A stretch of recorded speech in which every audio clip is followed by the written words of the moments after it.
Hello बच्चों, let us read this question. This question says the solutes in non-electrolyte solutions are present as dash and in strong electrolyte solution are present as dash. So इस question में हमसे कहा गया है कि जो solute होते हैं नॉन इलेक्ट्रोलाइट सॉल्यूशन में वो किस तरीके से प्रेजेंट होते हैं और स्ट्रॉन्ग इलेक्ट्रोलाइट सॉल्यूशन में किस तरीके से प्रेजेंट होते हैं.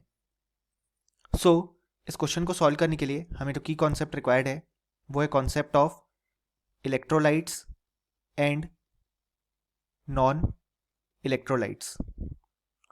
सो यहाँ पे अगर हम देखें तो हमारे पास जो नॉन इलेक्ट्रोलाइट्स होते हैं बेसिकली, जिसका एग्जांपल है ग्लूकोज, जैसे C6H12O6 या यूरिया हो गया.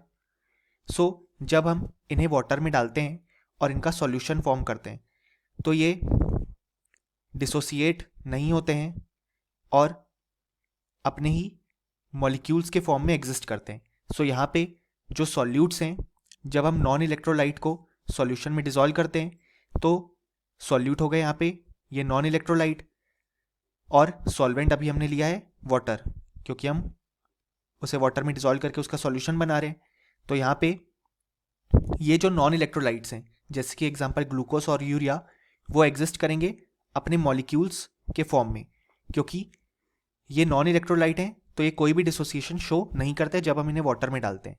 सो यहाँ पे जो पहले फिल इन द ब्लैंक्स का आंसर हो जाएगा वो ये हो जाएगा कि solutes in non electrolyte solution are present as molecules. अब अगर हम यहाँ पे बात करें इलेक्ट्रोलाइट्स की या बेसिकली स्ट्रॉन्ग इलेक्ट्रोलाइट्स की, तो यहाँ पे स्ट्रॉन्ग इलेक्ट्रोलाइट्स जो हैं वो हमारे पास कंप्लीटली डिसोसिएट हो जाते हैं जब हम इन्हें वाटर में डिसॉल्व करते हैं.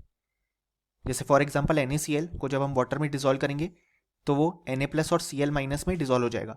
सो हम देख सकते हैं कि यहाँ पे जो स्ट्रॉन्ग इलेक्ट्रोलाइट्स हैं वो एज अ सॉल्यूट एक्ट कर रहे हैं और water as a solvent act कर रहा है. तो जब हम उसे वाटर में डाल रहे हैं तो वो डिसोसिएट हो जा रहा है, और इस केस में हमारे पास जो ये सॉल्यूट है वो एज एन आयंस के फॉर्म में एग्जिस्ट कर रहे हैं. क्योंकि ये स्ट्रॉन्ग इलेक्ट्रोलाइट हैं तो वो कंप्लीट डिसोसिएशन शो करते हैं. तो अब जो सॉल्यूट मॉलिक्यूल्स हैं वो एज एन आयन एग्जिस्ट कर रहे हैं, जो कि पहले एज अ मॉलिक्यूल्स एग्जिस्ट कर रहे थे बट अब वो आयंस की तरह एग्जिस्ट कर रहे हैं. सो अगर हम देखें तो हमारे सेकंड ब्लैंक का आंसर हो जाएगा कि स्ट्रॉन्ग इलेक्ट्रोलाइट में जो सॉल्यूट है वो आयंस के फॉर्म में एग्जिस्ट करते हैं. यानी कि अगर हम फाइनली लिखना चाहें तो इस क्वेश्चन का हमारे पास जो करेक्ट आंसर हो जाएगा वो हो जाएगा फर्स्ट ब्लैंक के लिए molecules and second fill in the blank के लिए ions. Hope you understood well. Best of luck.